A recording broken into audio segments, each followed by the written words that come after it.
22 जुलाई 2025 श्री 108 स्वामी अछूतानंद स्मारक समिति के तत्वाधान में परम पूज्य बाबा साहब डॉक्टर भीमराव राम जी अम्बेडकर के गुरु स्वामी अछूतानंद जी का 93वां परिनिर्वाण दिवस स्वामी जी की समिति स्थल नई जमीन कब्रिस्तान थाना नजीराबाद के की अध्यक्षता में श्रद्धांजलि सभा का आयोजन किया गया।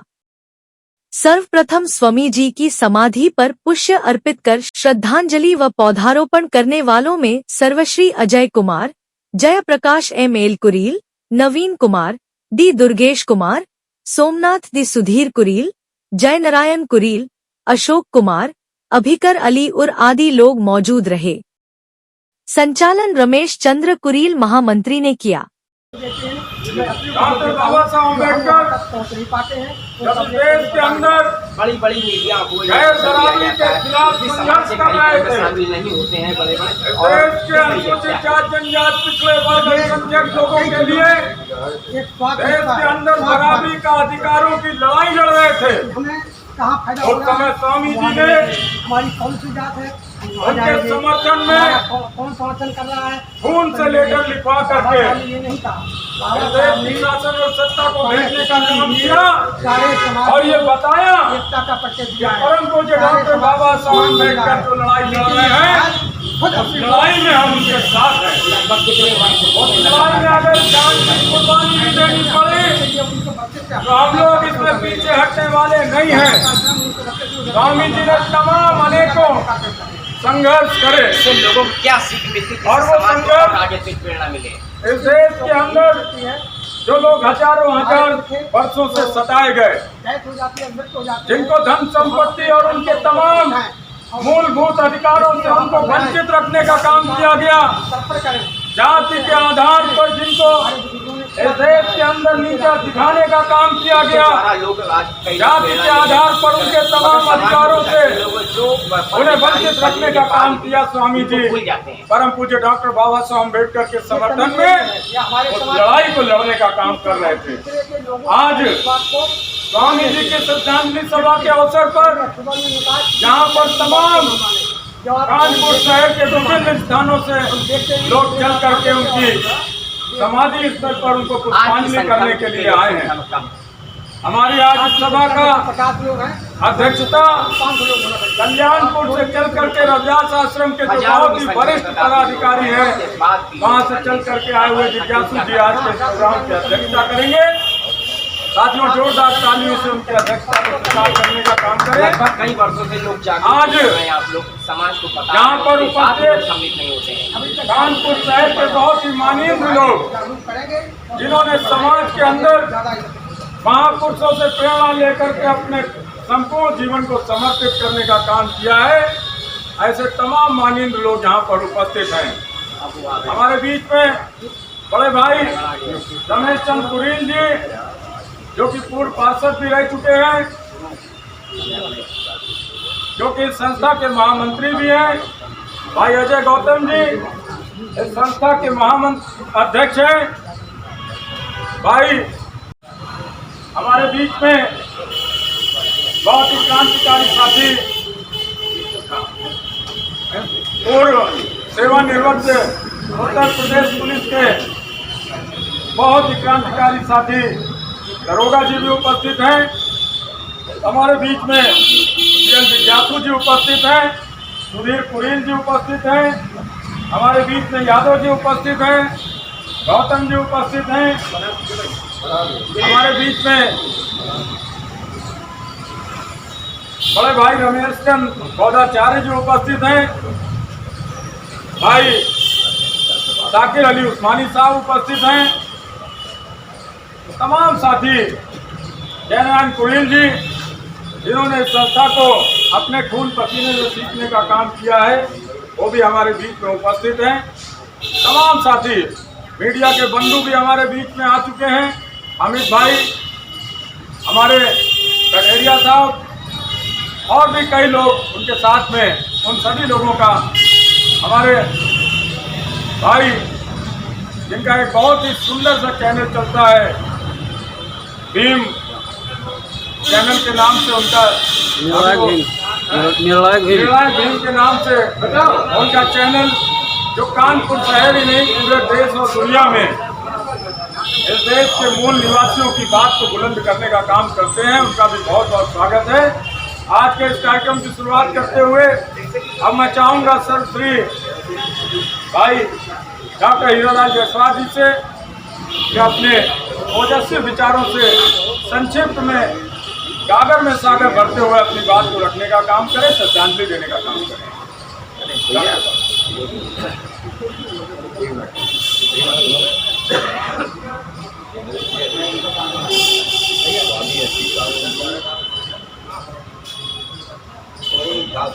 अर्पित करते हुए बाबा साहब कागज करते हुए उपस्थित ये पेड़ आज के कार्यक्रम में लग गया सभी गणमान्य बस इतना ही कहना चाहता हूँ। जगह है वो आज अपनी जिम्मेदारी जो सजगता हमारे पास हम लोगों के पास है उसको लेकर हाजिर हैं। बस इन्हीं शब्दों के साथ साधुवाद धन्यवाद। साथियों, हमारे बीच में डॉक्टर साहब ने अपनी बात को रखने का काम किया, समर्पित करने का काम किया स्वामी जी को। अब मैं चाहूँगा इसी कड़ी में हमारे बीच में बड़े भाई जयराम पुरी जी उपस्थित हैं। स्वामी जी को पुष्पांजलि करने के बाद में अपने वक्तव्य से हमें संबोधित करने का काम किए। अभी नहीं है उसके बाद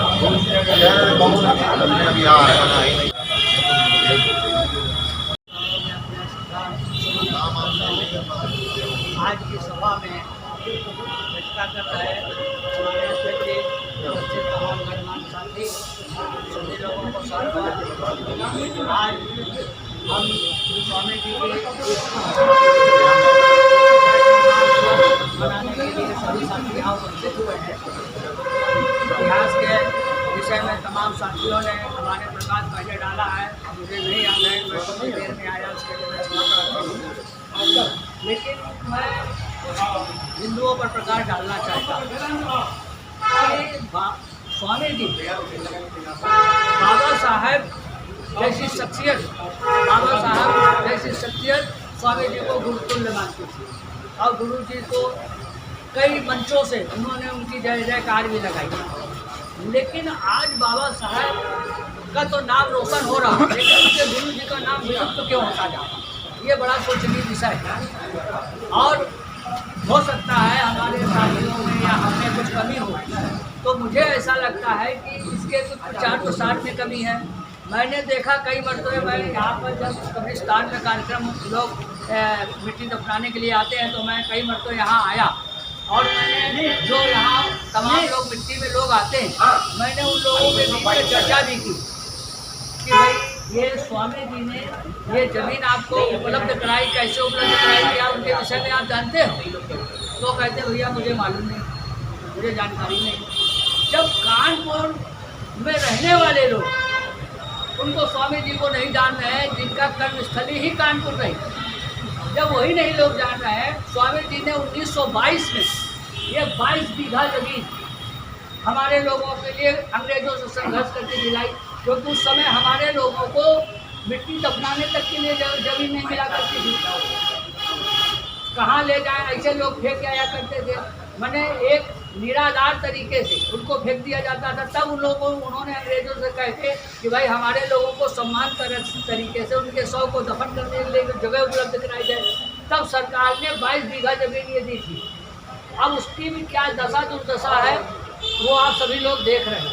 तो मेरा तो कमेटी से निवेदन है कि भाई इस पर जो भी कमेटी के पदाधिकारी हैं, इस पर जो कानपुर की तमाम सामाजिक संगठन हैं उनको सबको बुलाया जाए और बुलाने के बाद आपस में विचार विमर्श किया जाए कि इसका विकास कैसे किया जाए, विस्तार कैसे किया जाए, प्रचार प्रसार कैसे किया जाए, ताकि समाज के लोगों को इसकी जानकारी हो, इसका और प्रचार प्रसार भी हो। अब एक समस्या आती है जैसे धन के अभाव की, तो मैं यहाँ कमेटी के लोग पदाधिकारी मौजूद हैं। मेरा एक सुझाव है कि जैसे यहाँ मिट्टी खोदने के लिए वो अपना 1000 या 500 जो भी रुपया निर्धारित किए है वो लेता है। उसी में एक लेवी शुल्क लगा दिया जाए कि प्रति व्यक्ति 100 रुपया या 200 रुपया अलग से लिया जाए, ताकि और वो पैसा जितना भी दिन भर में आवे वो कमेटी को दिया जाए, जो यहाँ की कमेटी है स्वामी जी की, ताकि उस पैसे से जो साल भर में पैसा इकट्ठा हो उसका लेखा जोखा रखा जाए और उस पैसे से समाज का विकास का काम जो भी आवश्यकताओं की जरूरत की परिस्थितियाँ पड़ती है उसकी पूर्ति की जाए। क्योंकि ऐसे धन के अभाव में हम जो काम करना चाहते नहीं कर पा रहे हैं, समाज में इतना धन का संग्रह नहीं हो पा रहा, क्योंकि तमाम सामाजिक संगठन जो काम कर रहे हैं वो उन्हीं समाज में जो 10, 20, 50 लोग हैं उन्हीं के पास बार बार चंदा लेने के लिए इकट्ठा हो जाते हैं। तो आदमी कहता है यार जिसको देखो मेरे पास आ रहा है, जिसके पास देखो मेरे पास आ रहा है, तो पैसा देते देते उठ जाता है। लेकिन समाज की जो प्रगति होनी चाहिए, समाज में जो विकास होना चाहिए प्रैक्टिकल तौर पे वो कोई बिल्कुल नज़र नहीं आ रहा। तो मेरा ये मानना है कि इस पर एक चिंतन मंथन करके बुद्धिजीवी लोगों को बैठकर, भाई गुरु जी ने शिक्षा संस्थान की व्यवस्था किया, यहाँ तक कि उन्होंने एक प्रेस लगाया, तमाम लोगों को जागृत करने के लिए साहित्य निकाला। उनका जीवन बहुत संघर्षों से भरा पूरा है। 1905 से लेकर और 1933 में उनकी मृत्यु हुई तब तक वो बराबर संघर्ष करते रहे। और बाबा साहब उन्होंने अपने जीवन में 248 से बड़ी बड़ी मीटिंगें किया। उत्तर प्रदेश में, महाराष्ट्र में, पंजाब में, बिहार में, बंगाल में, दक्षिण भारत में, गुजरात में, तमाम बड़े बड़े स्टेटों में बड़ी बड़ी मीटिंगें किया। और यही कारण रहा कि जब बाबा साहब को गोलमेज कॉन्फ्रेंस में गांधी जी ने विरोध किया था, तो विरोध को दबाने के लिए जब बाबा साहब ने यहाँ टेलीग्राम दिया स्वामी जी को, तो स्वामी जी ने बाबा साहब के समर्थन में कि यही हमारे गुरु हैं और समाज का प्रतिनिधित्व करने वाले यही हमारे नेता हैं, तो स्वामी जी ने अपने जो जहाँ जहाँ उन्होंने मीटिंग किया था, जहाँ जहाँ उनके सामाजिक मीटिंगों के प्रचार प्रसार हुए थे, कम से कम 1550 लेटर उनके समर्थन में, बाबा साहब के समर्थन में उन्होंने भिजवाया। तो हमारा कहने का तात्पर्य है कि जो ऐसे महान स्वामी जी रहे और उनको हमारा समाज धीरे धीरे भूलता जा रहा है, उनके प्रति उसको कुछ जानकारी है ही नहीं लगता, और जिनको जानकारी है या तो वो प्रचार प्रसार नहीं कर रहे, तो कुछ न कुछ उसको कमी है ही है। तो उस कमी को कैसे दूर किया जाए, ये समाज के बुद्धिजीवी लोग हैं। और बच्चों को जैसे तमाम ऐसी चीज़ है, शिक्षण संस्थान जो हमारे गरीब बच्चे हैं उनको हम ट्यूशन पढ़ाने के लिए ऐसी व्यवस्था, अगर हमारे पास फंड आ जाए तो उस फंड से हम बच्चों को ट्यूशन पढ़ाने का काम शुरू करावें। वो जो लड़के कंपटीशन कर रहे हैं, कंपटीशन की कोचिंग पढ़ाने के लिए उनकी व्यवस्था करावें। तो उससे क्या होगा कि अगर ये सब हम काम प्रैक्टिकल करेंगे तो जो समाज के बच्चे हमारे यहाँ पढ़ने आएंगे उनका परिवार भी हमसे जुड़ेगा, उनका परिवार भी जाएगा कि भाई ये संगठन के लोग अच्छा काम कर रहे हैं, हमारे बच्चों को आगे बढ़ाने के दिशा कर रहे हैं। अब हम केवल साल भर में एक बार उनका जन्मोत्सव मना लेते हैं और एक बार उनका परिनिर्वाण दिवस मना लेते हैं, उसके बाद साल भर सो जाते हैं, फिर हम कुछ नहीं करते। तो उसके प्रचार एक बार मैंने और मीटिंग में यहाँ सुझाव दिया था कि जैसे बाबा 12 दरी बनी है, उधर 12 दरी बनी है, तो स्वामी जी का इतिहास उससे संबंधित, स्वामी जी से संबंधित कुछ स्लोगन, उनके इतिहास से संबंधित जो प्रमुख कार्य हैं वो लिख के यहाँ पर प्रदर्शनी टाइप से लगवाई जाए, ताकि जो लोग यहाँ आते हैं मिट्टी दफनाने और दफनाने के बाद यहाँ खड़े होते हैं, हाथ धोते हैं, घंटा 2 घंटा विश्राम करते हैं, तो वो पढ़ेंगे तो उससे उनके अंदर थोड़ा चेतना पैदा हो कि हाँ भाई ये हम तो जानते नहीं थे यार गुरु जी का ये ऐसा ऐसा, तो उससे चेतना पैदा होगी। तो कुछ स्लोगन यहाँ लगवाए जाए। दूसरी बात, यहाँ तमाम अतिक्रमण होता जा रहा है, अतिक्रमण पर कमेटी का कोई नियंत्रण नहीं है। यहाँ पर तमाम लोग ये कपड़े धो के फैलाते, धोबी लोग, यहाँ रिक्शा गाड़ियाँ तमाम खड़ी हो रही हैं, उस पर कोई नियंत्रण नहीं है। और वहाँ पर रहने वालों का जो है खोजने वाला पहले बशीर अली था, उसके अलावा अब उनका पूरा नाते रिश्तेदार बिटिया दमाद जाने कौन सब बसते चले जा रहे हैं, सब अतिक्रमण होता। तो ये सारा नियंत्रण जब तक कोई नहीं किया जाएगा तब तक इसी तरह हम धीरे धीरे अस्तित्व। तो ये रहा कानपुर में तमाम हमारे समाज की धरोहर हैं, सब ऐसे कब्जा हो गई, कोई देखने वाला है नहीं। जो व्यक्ति जिसने समय देखा था उसी समय उसने जब तक देखा वो मर गया या उसका शरीर शिथिल हो गया, उसके बाद वो काम खत्म हो गया, वहाँ कब्जा हो गया। मैं जब जानता हूँ यहाँ बैठे हमारे बहुत बुजुर्ग साथी जिज्ञासु जी बैठे थे, अब यहाँ कल्याणपुर में रविदास मंदिर के बगल में एक काफ़ी बड़ी जगह थी, करीब 400-500 गज का प्लॉट। वहाँ आगे पूरा ओपन था और वहाँ झंडा लग के और जयंती मनाई जाती है, स्वतंत्रता दिवस, गांधी जयंती वगैरह वगैरह मनाई जाती है। अब वहाँ एक आदमी ने उस पूरा झंडा की जो चबूतरा बुतरा बना था सब उसको घेर लिया और जिज्ञासु जी अकेले 20 साल से मुकदमा लड़ते रहे। ना तो इनके वहाँ कमेटी के लोगों ने इनका सहयोग किया और ना अन्य लोगों से लोग लड़ते लड़ते उठ गए, अंत में वो कब्जा भी हो गया। कहाँ तक आदमी करेगा?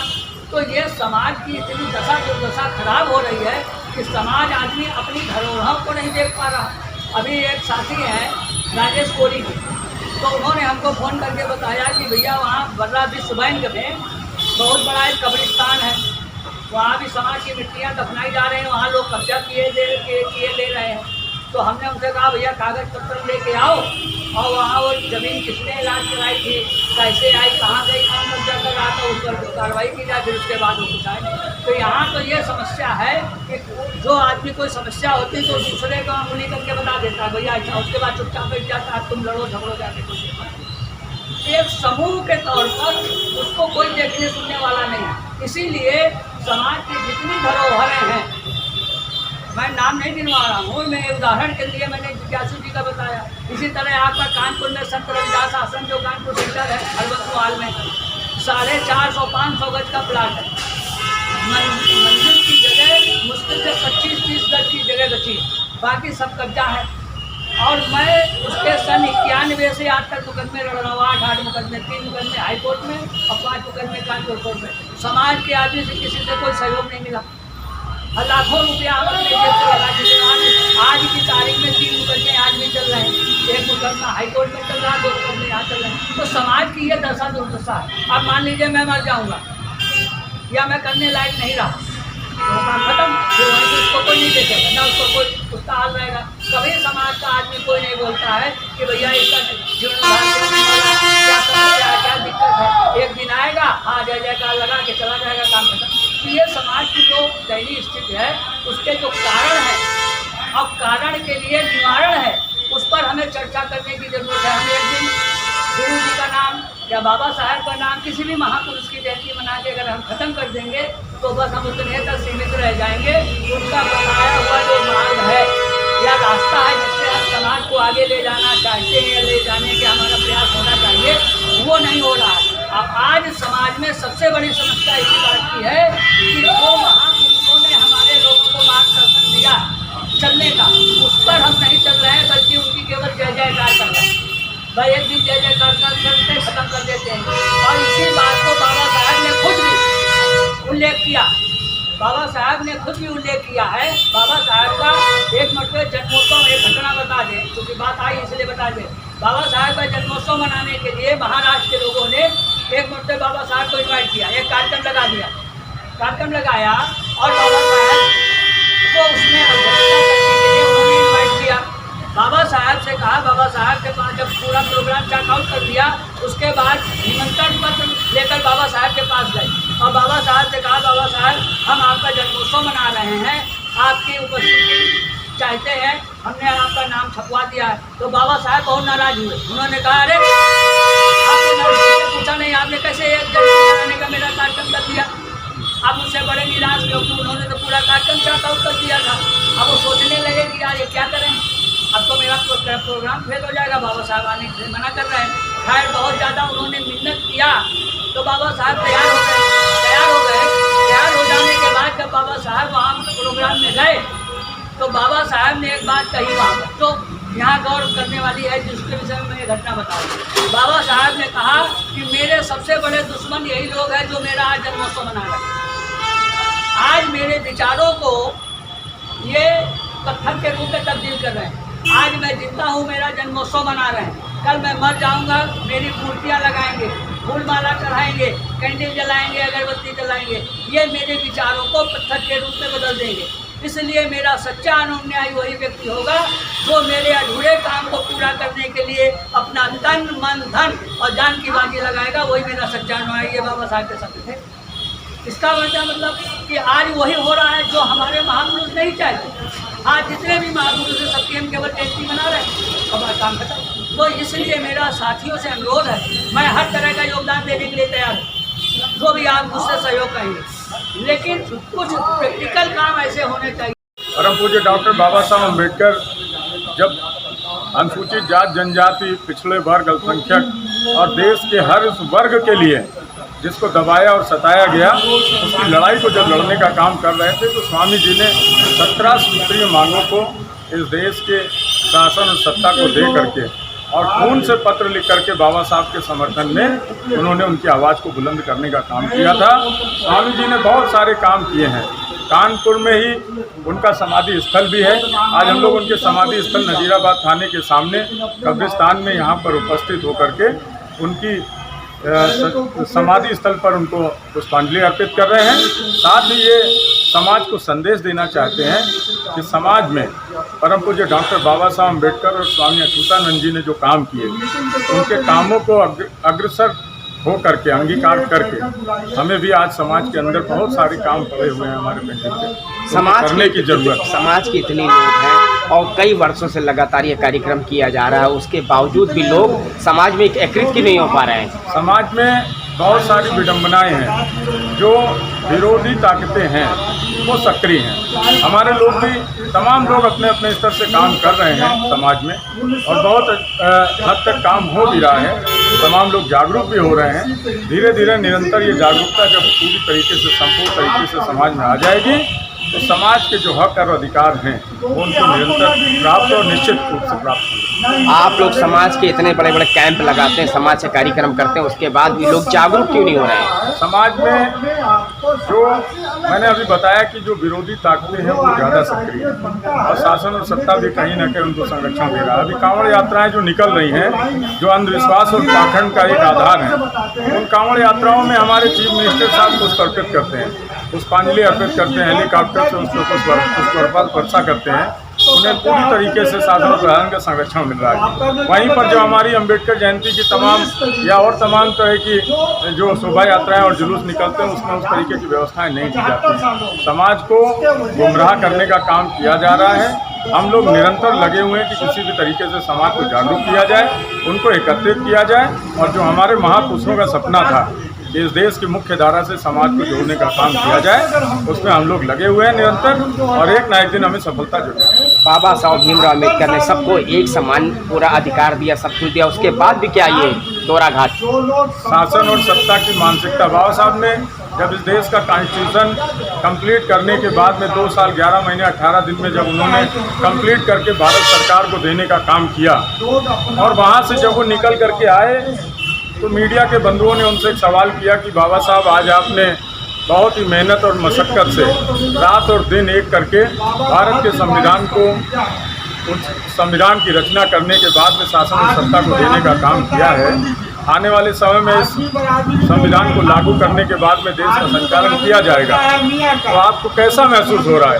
तो परम पूज्य डॉक्टर बाबा साहब अम्बेडकर ने बहुत ही सारगर्भित तरीके से, बहुत ही दुखी होकर के एक जवाब दिया। उन्होंने कहा कि भारत के संविधान को रचने में मैंने तमाम जो इस देश के अंदर कुरीतियाँ थी, अंधविश्वास, पाखंड था, उनके खिलाफ भी उसमें तमाम बातें हमने उसमें अंकित करने का काम किया है। भारत का संविधान बहुत ही अच्छा बना है, लेकिन अगर इस संविधान को ठीक ढंग से लागू ना किया गया, या शासन और सत्ता में बैठे हुए लोगों की मानसिकता ठीक नहीं होगी संविधान के प्रति, तो इस संविधान का कोई मतलब नहीं है।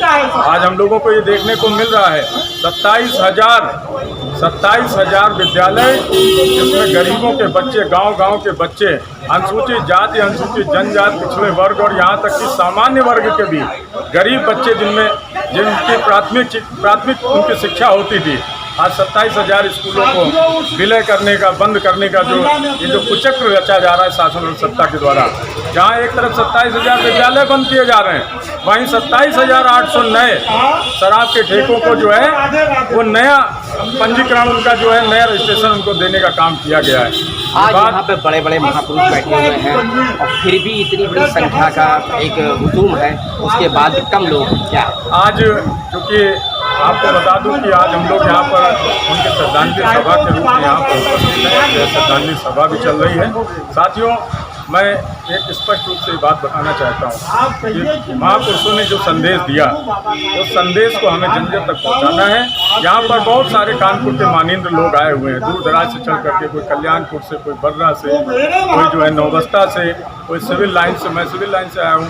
तमाम यहाँ पर लोग उपस्थित हैं, मानिंद्र लोग, ये जिम्मेदार लोग हैं, समाज में संदेश देने का काम। अच्युतानंद जी जिनकी श्रद्धांजलि सभा है, उनको कहा गया बाबा साहब के गुरु ही क्या है?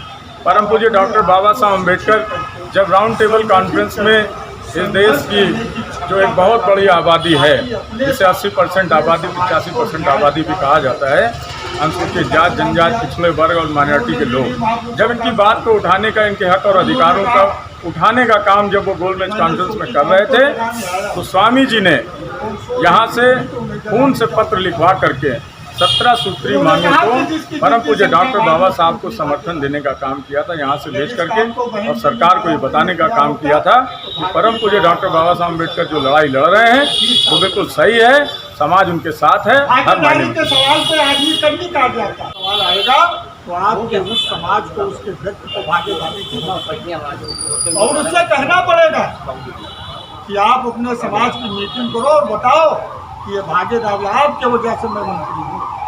यहाँ तो मंत्री बन जाता था तो तुम्हारा क्या योगदान है? मजदूर टिकड़ों को पैसा करके विधायक बना और फिर उसके बाद मंत्री बना। इसका मतलब है आनंद जी का जो सपना है, अगर उसे आपको साकार करना है तो शिक्षित बनना पड़ेगा, संगठित होना पड़ेगा, संघर्ष करना पड़ेगा और अपनी विचारधारा को स्पष्ट करना पड़ेगा। यदि आप चाहते हैं कि आप सत्ता के शिखर पर रहे तो आपको उन महापुरुषों के बताए हुए रास्ते पर चलना पड़ेगा। और दूसरे के जो महापुरुष हैं उनसे कहो आपको आपका महापुरुष मुबारक, हमको हमारा महापुरुष मुबारक। अगर आप हमारी शरण स्थली में रहना चाहते हैं, हमारे महापुरुषों के अनुकरण पर चलना चाहते हैं तो मैं आपके साथ हूँ। वरना जय हिंद, जय भारत, जय हिंद। बहुत बहुत धन्यवाद शाकिर भाई को, उन्होंने बहुत ही कम शब्दों में अपने विचारों को अवगत कराने का काम किया। साथियों, इसी कड़ी में हमारे बीच में बड़े भाई और समाज में निरंतर संघर्ष कर रहे बड़े भाई रमेश चंद भोलाचार्य जी को आमंत्रित करूंगा आए और अपने विचारों से हमें अवगत कराने का काम करें। हम आज मैं देख रहा हूँ अभी तक दो बातें यहाँ हो रही हैं। देखो एक उधर और पीछे चले जाएंगे और पीछे चले जाएंगे।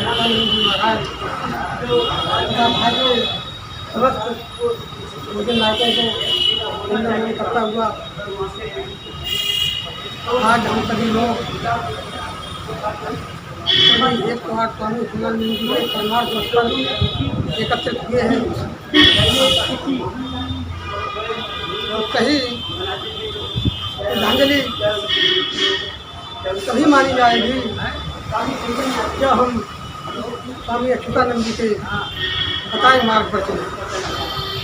हम लोग तभी यहाँ एकत्रित होकर के बड़ी बड़ी बातें कर लेते हैं, लेकिन घर में जाकर देखते हैं वही पुरानी रीत रिवाज। जब तक आप उसको नहीं छोड़ेंगे, परिवर्तन जब तथागत बुद्ध ने पहले ही कह दिया है ये जीवन अनित्य है, संसार अनित्य है, परिवर्तनशील है, तो तुम परिवर्तित क्यों नहीं होते? बहुत पहले 2500 वर्ष पहले तथागत बुद्ध ने कहा था ये संसार अनित्य है, परिवर्तनशील है। और उस परिवर्तन को लाने के लिए स्वामी अच्युतानंद जी ने बहुत बड़ा संघर्ष किया और संघर्ष करने के बावजूद ये स्थिति है कि हम लोग यहाँ इकट्ठे नहीं हो पाते। ऐसा क्यों? इसका मतलब है कि हम अपनी मूल धाराओं से विचलित हैं। मूल धारा एक विचार है,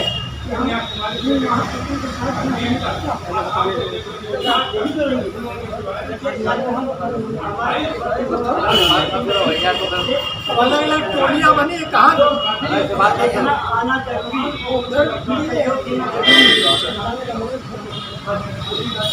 अरे वही हो जाने दो,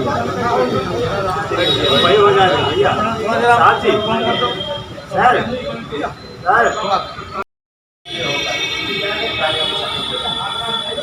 पाँच लीजिए पाँच।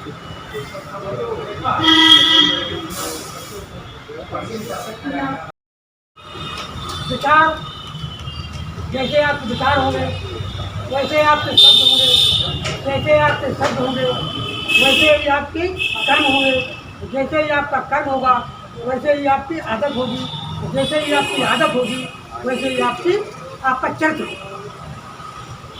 मूल मंत्र ये है, 5 चीजें। इसलिए विचारों पर दृढ़ हो जाओ, डिटरमाइंड लाइए विचारों पर, विचारों की ऊपर दृढ़ इच्छा शक्ति बढ़ाइए। एक विचार आपके बदले हैं, आज वहाँ है, कल दूसरी जगह है, कल तीसरी जगह है, तो ये सही नहीं है। अभी एक पहले की मैं अभी 2 मिनट पहले की बात बता रहा हूँ। पत्रकार आया, दैनिक जागरण का था, और हमसे बोला कि वह मीटिंग खत्म कर दो, यहाँ बेचर ऊपर करवा करके। ये नहीं हो पाएगा। जब नहीं हो पाएगा तो लेकर चल दिया। हमने बोल दिया कि बेवकूफ़ हो, बेवकूफ़ हो, वहाँ इतनी बड़ी मीटिंग चल रही है, 2 आदमी आ गए, अरे आप निकालिए, वहाँ की फोटो ले लीजिए और निकाल दीजिए, क्या दिक्कत है? भाग गया। तो ये चीज़ें कहना चाहिए। पत्रकारिता का मतलब ये नहीं है निकालोगे नहीं तो हम बता, हम निकालो या निकालो हम पे नहीं जाते। पत्रकारिता का मतलब यही होता है कि उनकी बात सुने और हम उसको यथावत निकालें। पत्रकार एक समाज का चौथा पिलर है। यदि पत्रकार चाहे तो समाज को भी सीधे खड़ा कर सकता है, लेकिन पत्रकार भी नहीं चाहते। वो भी चाहते कि जिससे समाज बटा होगा तो हमारा भटा होगा। अच्छी बात को ना, अच्छी बात निकालिए, क्या दिक्कत है? लेकिन हम इसीलिए कह रहे हैं विचार, तो ये विचार बनते कैसे हैं? ऐसे नहीं बनेंगे आपके विचार। जैसे आपने कह दिया हम श्री श्री 108 स्वामी अछूतानंद के विचारों में चलने के लिए हम कैसे चले, हम उसको लिए तरीका बताया गया है। तथागत बुद्ध ने कहा है अष्टांगिक मार्ग अपनाइए। पहला है सम्यक दृष्टि। उदाहरण के तौर पे अगर हमने किसी चीज़ पर कोई दृष्टि डाली है तो मेरे मन में यह आकाश संकल्प आएगा, ये क्या? सम्यक संकल्प। और जैसा संकल्प आएगा वैसी वाणी होगी, जैसे वाणी होगी वैसा कर्म करोगे, जैसा कर्म करोगे वैसे ही आपको अनेक करना पड़ेगा। भूख लगेगी, जब भूख लगेगी तो आपको योग करना पड़ेगा, योग करना पड़ेगा तो फिर ध्यान करना पड़ेगा। ध्यान के बाद 8वां जो है समाधि आती है, जिसकी बात आज हम कर रहे हैं। ये समाधि क्यों पूजी जाती है, ये समाधि क्यों पूजनीय है? तथागत बुद्ध के अनुसार उन्होंने सब चीज़ें की, एक एक चीज़ के अनुसार ये चले हैं। आज उनका नाम पूरे विश्व में दिया जा रहा है। तो हम भी यही कहते हैं, आप लोगों से ये मेरी गुजारिश है कि स्वामी श्री श्री 108 अछूतानंद के बताए हुए मार्ग पर चलें और उनको सीखें कि उन्होंने कैसे संघर्ष किया है। हर जगह अड़ जाते थे अपनी बात पर, हम लोग विचलित हो जाते हैं। क्यों विचलित होती हो? तो डिटरमाइंड रखिए, दृढ़ इच्छा शक्ति रखिए। अगर आप दृढ़ इच्छा शक्ति नहीं रखेंगे तो आप ऐसे ही विचलित होते रहेंगे और आपका समाज नहीं जुड़ पाएगा। समझे? तो समाज को जोड़ने के लिए विचार, मेन चीज विचार है। विचारों का प्रचार और प्रसार करिए। ये आज हम लोग यहाँ इकट्ठे इतने कम हैं, क्यों हैं? उसका भी कारण है। अभी मीडिया ने हमसे पूछा था कि आप लोग इतने क्यों इकट्ठे, इतने कम इकट्ठे क्यों हैं? तो हमने उनको बताया ये गलती मेरी है, जो आने वाले लोग हैं उनकी गलती नहीं है, ये गलती मेरी है कि हमने उन लोगों तक वहाँ को घर घर जाकर के पर्चे तो पहुँचा दिए, लेकिन हमें घर घर जाके पर्चे देना चाहिए। तब वो समझेगा कि मेरे घर ये आए थे तो हम इनके दर पे जाएं। वो ये बात को सोचेगा वो। लेकिन हम लोग व्हाट्सअप इससे सब कुछ बता देते हैं। व्हाट्सअप से लोग पढ़ते नहीं हैं, पढ़ते भी हैं तो दिन निकल जाने के बाद पढ़ लेते, समझ निकल जाता है। तो हमें अगर यहाँ अगर सही तरीके से भीड़ इकट्ठा करनी है, अब जलसा अक्सर की प्राण दिवस मनाना है, तो मेरा कहना आप लोगों से यही है कि घर घर जा करके इनके बारे में बताएँ और जाएँ। यदि कोई ना चल सके तो मुझे इंगित करें, मैं उसके साथ गाड़ी लेके चलूँगा, मैं समर्पित हूँ उसके लिए। धन्यवाद, बहुत बहुत धन्यवाद बड़े भाई को। साथियों, इसी कड़ी में हमारे बीच में उत्तर प्रदेश पुलिस से सेवानिवृत्त दरोगा जी को मैं आमंत्रित करूंगा कि आएँ, और उसके बाद बड़े भाई को भी बुलवाएंगे। आप आएँ और अपने विचारों से गौतम साहब हमें अवगत कराने का काम। आज अच्युतानंद महाराज का 93वें परिनिर्वाण दिवस है। उनको बहुत बहुत श्रद्धांजलि। सवाल सभी लोग एक ही करते हैं, लेकिन उसका पालन क्यों नहीं है? हम जागरूक हैं या सोए हुए हैं? आज बात करने आए हैं अच्युतानंद महाराज की। हम अच्युतानंद महाराज की बात न करके और अपने महापुरुषों की बात कर रहे हैं। अच्युतानंद महाराज ने ऐसा क्या काम किया था कि हम उनकी याद में आज यहाँ पर आए हैं? सबसे पहले उन्होंने कौन सी संस्था ज्वाइन की थी, बताएगा कोई? आर्य समाज किया। यस, आर्य समाज का क्या सिद्धांत है? जो शपथ पत्र देते हैं, उस शपथ पत्र में क्या देते हैं, क्या पालन करेंगे? हम अपने लड़के और अपनी लड़की की शादी अपने जात बिरादरी में नहीं करेंगे। पढ़ लेना जिसे शक हो, पहला सिद्धांत उनका है।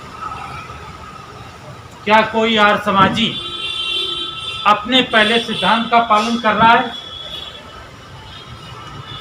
और आर्य समाज में ही जब स्वामी अच्युतानंद महाराज थे, आज विद्यालय बंद हो रहे हैं, विद्यालय पे मैं बात लाना चाह रहा हूँ। उस समय इन्होंने एक विद्यालय खुलवाया था, जो इन्होंने चंदा करके, और उस चंदा में सबसे पहले इनकी पत्नी ने, जो उनकी 8 आने की अंगूठी थी, वो चंदा में दी थी, दान में दी थी। और समाज से चंदा ले करके स्कूल बनवाया। जब उसका उद्घाटन में ये पहुंचे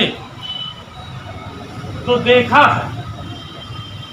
कि सवर्ण समाज के, अन्य समाज के बच्चे टाट पट्टी पे बैठे, लेकिन हमारे समाज के बच्चे जमीन पे बैठा ले, अलग बैठा ले गए। ये चीज देख करके स्वाभिमानी आदमी का स्वाभिमान जगा कि नहीं, आज से मुझे आर्य समाज में नहीं रहना है। और वहीं पे आर्य समाज को त्याग दिया, इस्तीफा दे दिया। ऐसे कितने आदमी हैं हमारे? आज लोग कहते हैं चंदा नहीं मिलता है, कोई सहयोग नहीं करता है। अरे पहले बिकना तो बंद कर दो।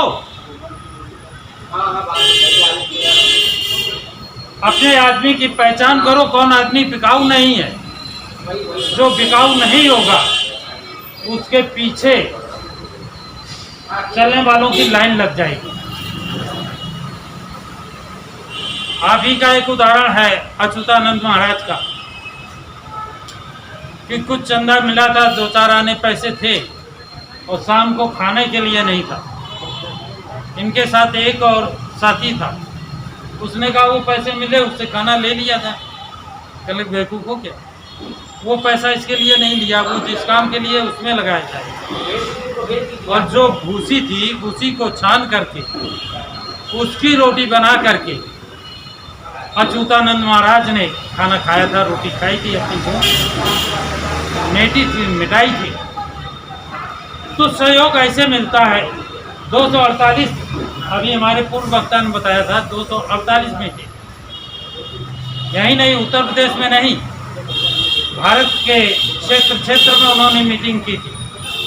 कैसे कर ली थी 248 मीटिंग? उस समय तो हमारे समाज की स्थिति बहुत ज़्यादा खराब थी, लेकिन अच्युतानंद महाराज के अलावा दूसरा क्यों नहीं चमक पाया? हो सकता है जो कमियां मेरे अंदर हैं, वही कमियां समाज के और नेताओं के अंदर हों। जैसे समय बहुत से हनुमान बन गए हैं। हनुमान ने अपने समाज के लिए क्या किया है?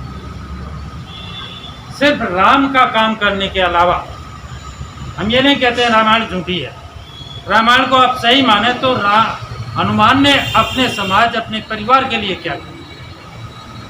उन्होंने क्या कहा है? हमसे चरणों की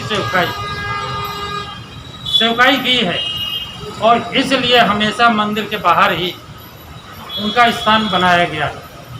राम, सीता, लक्ष्मण के साथ कोई उनकी फोटो मंदिर के अंदर है? कोई बताएगा? देखा हो?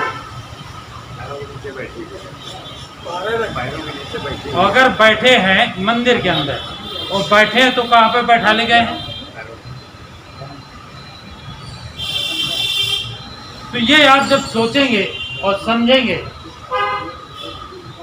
वो चीज अच्युतानंद महाराज ने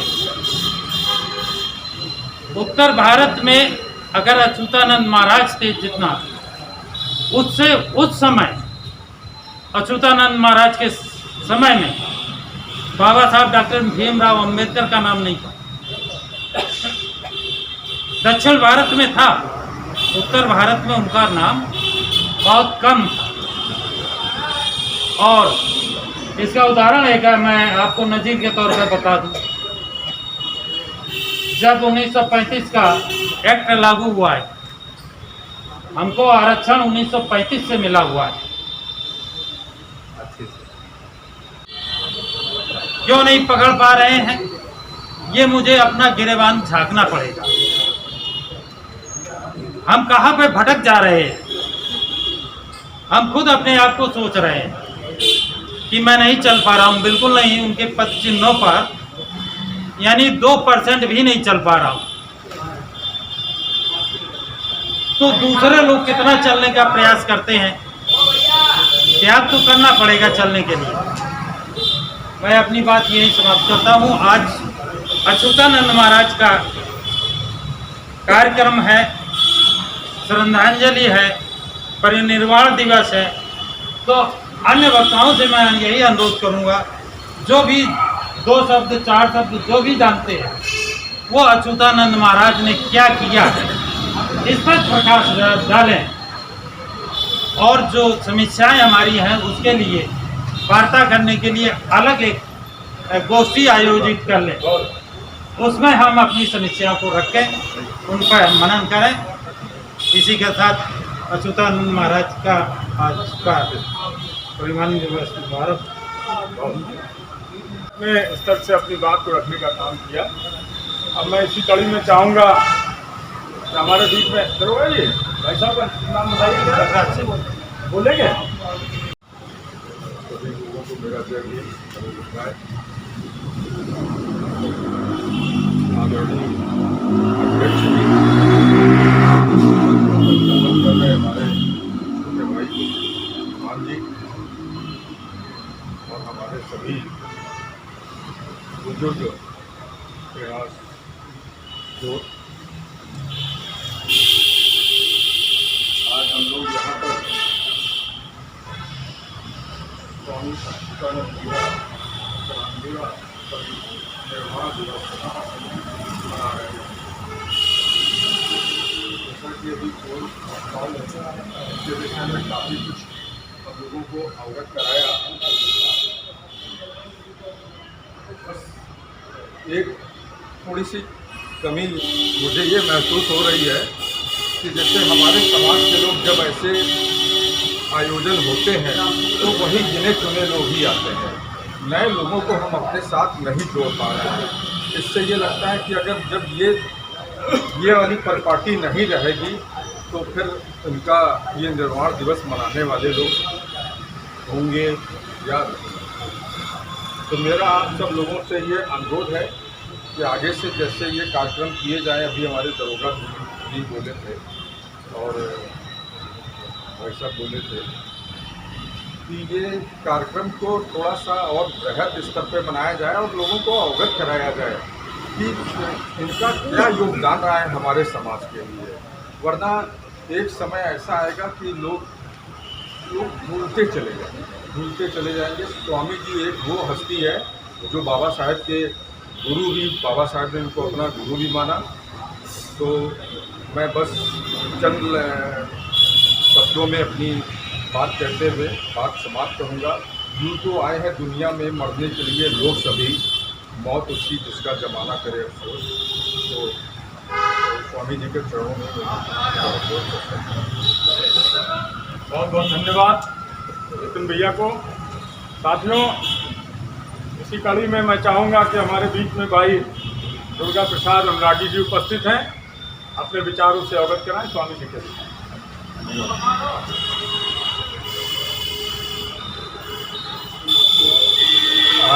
कर दिया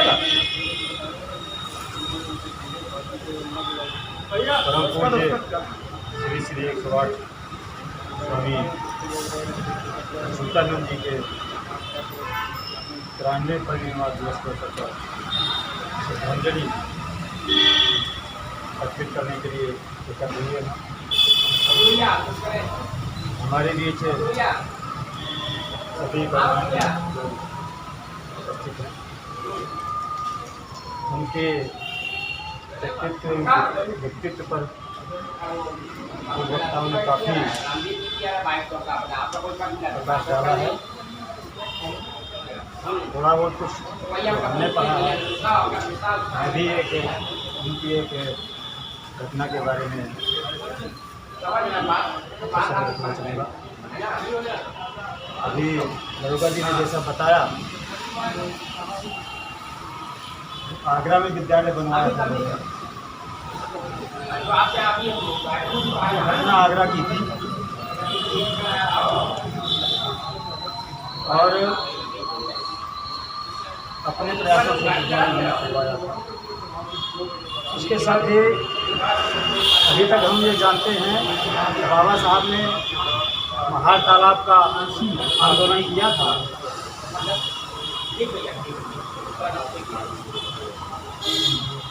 इसमें हम लोगों को, हमारे समाज को पानी लेने के लिए मनाही हुई, जबकि इसमें चाहे सुअर पानी पी जाए, चाहे कुत्ते पानी पी जाए, चाहे कुत्ते खेती पी जाए, लेकिन हमारे पिछले दबे तकले पंच समाज को पानी लेने की अनुमति नहीं थी। यहाँ लोगों का पहरा लगा रहता था ताकि कोई भी जो है भले कुचले लोग उस तालाब से पानी ना लें। वहाँ की घटना ये थी, स्वामी अच्युतानंद जी चूँकि सभी जगह विचरण करते रहते थे, महाराष्ट्र की बात है, तो समाज का एक बच्चा बीमार था, बहुत बीमार था, बुखार से बहुत पीड़ित था। घरों में पानी, एक तो घड़ा लोग दूर दूर से पानी पीने के लिए लाते थे और पूरे जो है दिन भर उसका इस्तेमाल करते थे।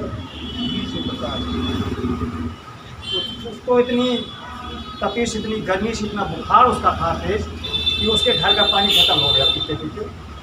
जब उसके घर के पानी ख़त्म हो गया तो पड़ोसियों घर से पानी पिलाना शुरू कर दिया, उनका भी पानी ख़त्म हो गया। अब उसकी स्थिति ये बनी कि वो मनासन होने को था पानी के अभाव में। उसकी बहन को देखा नहीं गया। उस बहन ने कहा कि माँ, मैं पानी लेने जा रही हूँ, तालाब से पानी।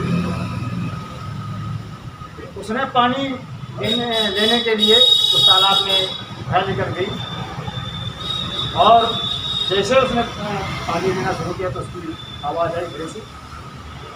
जब आवाज़ घरे से आई तो जो लोग पहले में थे उन लोगों ने उसको पकड़ लिया,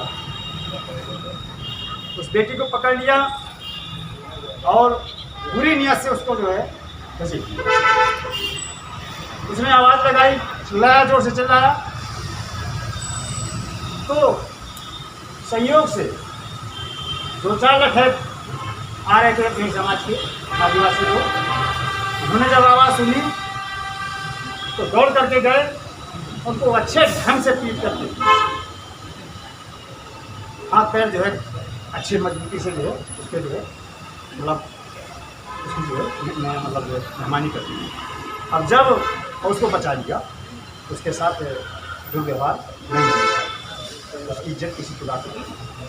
अब वो इतने में वो लोग पहरेदार जो थे उन जाकर के बताया कि मेरे साथ ऐसा हुआ और ये ताला वसूल कर दिया गया। तब उन लोगों ने जाकर के उसके घर में हमला कर दिया। अंततः उस बच्चे की जो है मौत हो गई। और जब शमशान घाट ले जा करके उसका अंतिम संस्कार किया, वहाँ से वो लौट नहीं पाए जो अंतिम संस्कार करने गए थे। यहाँ उन्होंने उन लोगों ने घर को तहस नहस कर दिया, आग लगा दी, खाना पीना सब कुछ तबाह कर दिया। अब बेचारे करते क्या, सब कुछ तबाह हो गया। फिर क्या हुआ, स्वामी अच्युतानंद जी किसी प्रकार से विचरण करते हुए उसी गांव में पहुंच गए थे। तब उन्होंने अपनी बात रोते हुए डरे सहमे हुए उनको अपनी बात बताई। जब उनको बात बताई तब अच्युतानंद जी ने कहा, खैर परेशान मत होइए, और उन्हें एक चिट्ठी लिखी और उन्होंने कहा कि जाइए बाबा साहब को चिट्ठी दीजिए। दो लोगों को उन्होंने भेजा और जा करके वहाँ उनको चिट्ठी दी। बाबा साहब ने पढ़ा, उनका पत्र पढ़ा और उन्होंने आश्वासन दिया या परेशान मत होइए, माफी। उसी का नतीजा वो था जो भारत तलाक का जो आंदोलन हुआ और वहाँ पे तमाम चीज़ें जो आंदोलन हुआ तो वहाँ भी जो है मुस्लिम समाज के लोगों ने वहाँ आंदोलन करने के लिए जगह दिया और किसी ने जगह नहीं दिया। तो इस प्रकार से उनकी भी एक याददाश्त मेरे जहन में थी, मैंने आपके सामने रखा। दूसरी चीज़, जैसा कि अभी अशोक कुमार जी ने बताया कि कानपुर शहर के अंदर तमाम ऐसी धरोहरें हैं जिनका संरक्षण होना बहुत जरूरी है। तो मैं समझता हूँ कि अगर ऐसा है तो जिसकी जानकारी हो एक उसकी सूची बनाई जाए, सभी की जिसकी जो जानकारी हो तो उसकी लिस्ट बनाई जाए। जो महान भाव बैठे हुए यहाँ हैं उनको शामिल किया जाए, कमेटी बनाई जाए, सभी समाज के लोगों को उसमें शामिल कर दिया जाए। नहीं है तो उनको बुला करके शामिल किया जाए, सर्व समाज की एक कमेटी गठित कर दी जाए और उन धरोहरों का एक बार निरीक्षण भी किया जाए। उसकी क्या अभिलेख की जो जांच है, क्या उसकी क्षमता है, सारी साक्ष्य इकट्ठा करके उसको कमेटी उसमें ये आज इकट्ठा हुए हम या जब भी बाबा साहब के जन्म तो उसमें इकट्ठा होने लगे, इसके बाद हम भूल जाते हैं। तो अगर महीने में ही अगर एक बार मीटिंग होती है तो सब इकट्ठा होकर के उस चीज़ को हम समस्याओं के बारे में जानकारी करते हुए उनका निराकरण के प्रयास करें। तो बस इतना ही मेरा कहना था। मैं सभी से विदा लेता हूँ। मेरा परिचय दुर्गा प्रसाद बंगाली, जैसे मैं डिस्ट्रिक्ट बीरपुर का रहने वाला हूँ, तो कुछ ही सालों से यहाँ कानपुर में रह रहा हूँ। एग्रीकल्चर से रिटायरमेंट हुआ है, तो मैं हालांकि पौधाचार विषय हमारा हो रही है बहुत समय से परिचित है, उस समय से तो मैं हम भी समर्पित हैं जहाँ हमारे लिए बहुत बहुत धन्यवाद अनुरागी जी को। साथियों, अब इसी कड़ी में मैं चाहूँगा कि हमारे बीच में भाई ओपी सिंह जी उपस्थित हैं, जो कि अम्बेडकर विकास समिति के बहुत ही बड़े पदाधिकारी भी हैं और निरंतर समाज के लिए संघर्ष करते रहते हैं। बड़े भाई ओपी सिंह जी आए, जो कि कल्याणपुर से चल करके हमारे बीच में आए हुए हैं। तो आपका बहुत बहुत हार्दिक अभिनंदन करते हुए चाहूँगा कि आए और अपने ओजस्वी विचारों से स्वामी जी को प्रकाश करने का।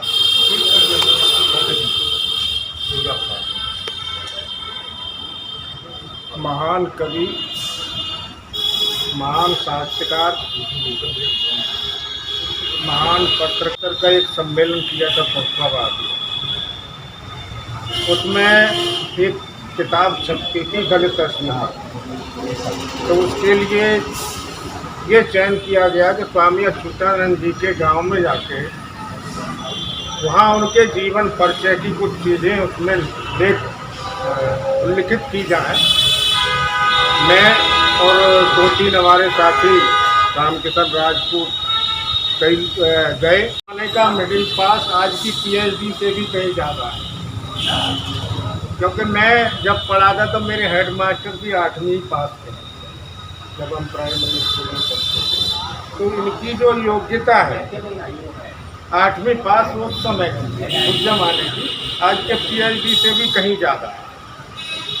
क्योंकि आज की पीएचडी वाले कक्षा 5 के बराबर भी बहुत से नहीं जानते।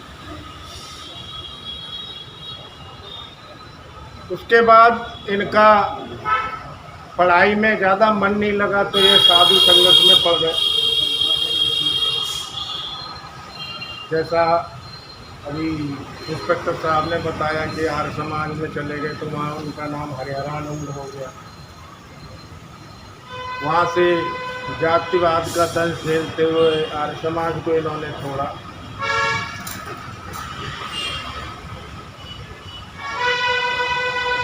बम्बई में आदि हिंदू महासभा का सम्मेलन 1928 में हुआ था। उसमें बाबा साहब से इनकी मुलाकात 1928 में। मैं कुछ घटना जो यूपी की हैं उन समय का जिक्र करूँगा।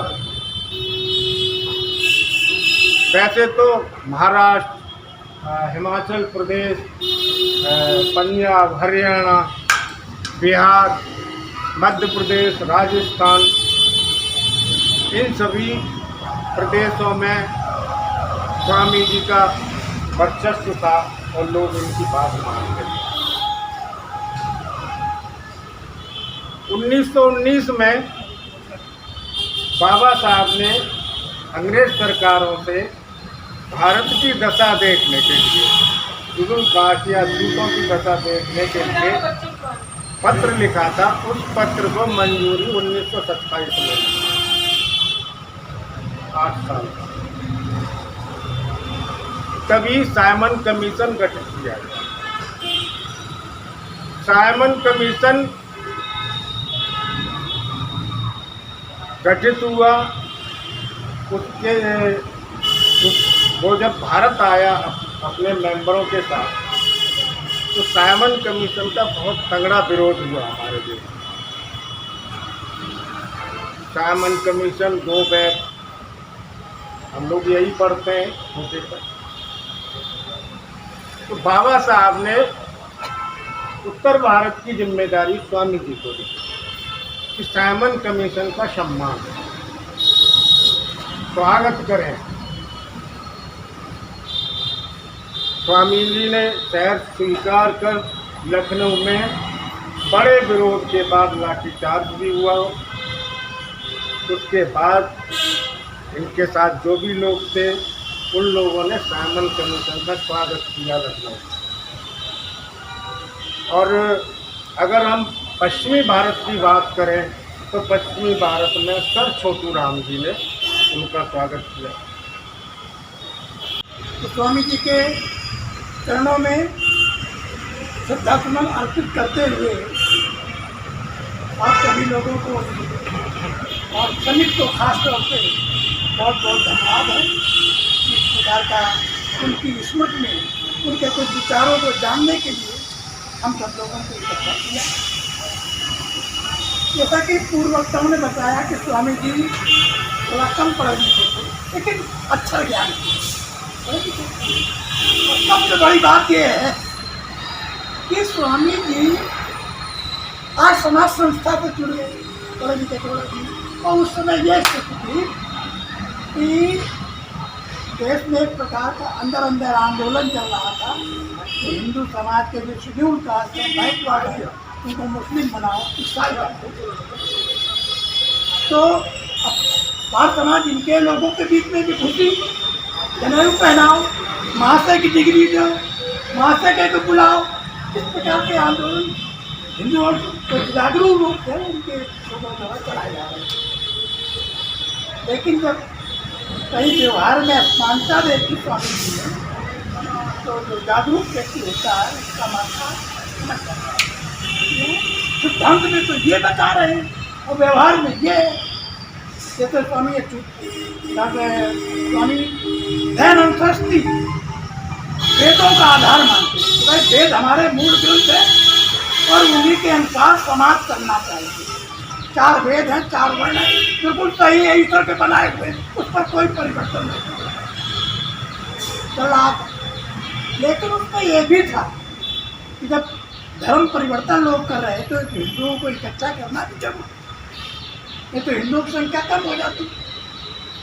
तो इन लोगों को भी जोड़ा जा रहा था, हिंदू हिंदू हिंदू हिंदू, मैंने एक वर्ण तो कम से कम मजबूत रहेगा। लेकिन स्वामी जी ने जब असमानता देखी व्यवहार में, तो स्वामी जी ने यहाँ तो गड़बड़ है, इसके विरोध में और समाजियों ने इन पर तमाम आरोप भी लगाए, वो भ्रमण कर गए, पैसा ये है वो दुनिया भर का तमाम। लेकिन स्वामी जी इसमें विपरीत बात जानते थे कि अंदर ये है, कहते कुछ है, व्यवहार में कुछ है, पकड़ में आ गया। जैसा कि बताया कि पढ़ने में शेड्यूल कास्ट के बच्चों को अलग, उनके बच्चों को अलग, तो वहाँ असमानता देखी। इस बात को लेकर उनके विचार अलग हो, बिल्कुल अलग हो गया। और फिर स्वामी जी अपने बल पर अपने समाज को जाने, स्वामी जी के अंदर एक साहित्यकार की प्रतिभा थी और एक कवि भी रचनाएं भी दिखती, अच्छी खासी आपको भजन, सवैया, दोहे, इसका तमाम प्रकार के उनकी किताबों में हैं।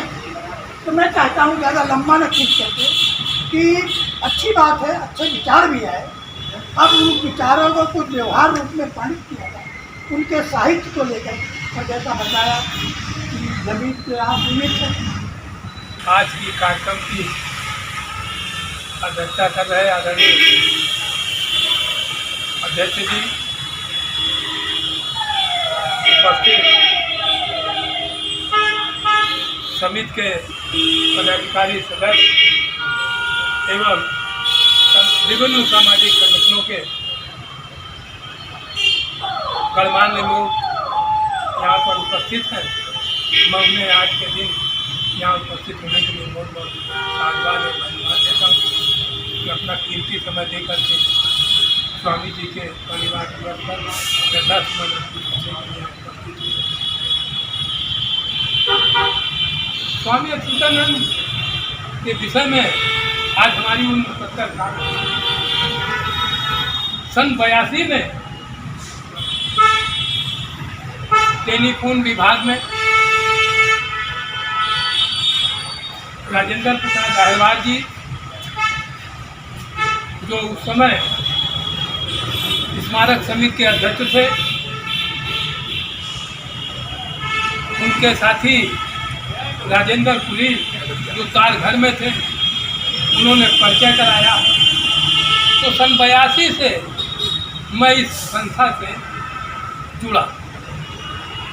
82 से जुड़ा तो हम लोग 5-6 लोग सुबह आते थे, चाहे जयंती का समय हो और चाहे परिवार दिवस का समय हो, हम लोग 5-6 बजे वो ड्यूटी के पहले आते थे और समाधि से पूछ करके चले जाते।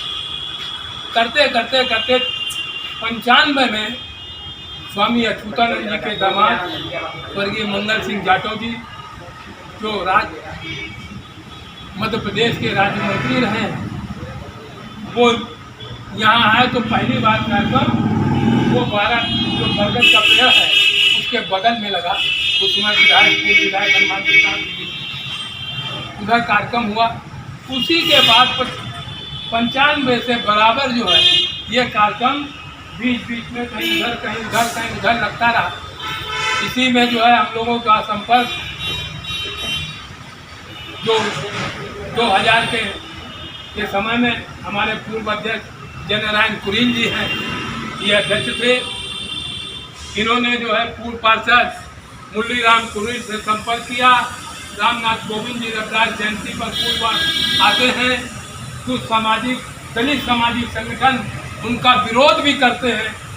जैसे पिछली बार भी इसी स्थान पर बड़ा बड़ा बैनर लगा करके कुछ समाज विरोधियों ने यहाँ पर बैनर लगाया कि निर्माण के नाम पर चंदा भी वसूला, लेकिन जयंती भी भूल गए, वो परिनिर्वाण दिवस भी भूल गए और नज़र भी नहीं आ रहे हैं। ये काम आज आप देख रहे हैं, चाहे वो गेट का निर्माण हो, चाहे ये बाउंड्री का निर्माण हो। हमने 28 जुलाई 1924 को केंद्रीय राज्य मंत्री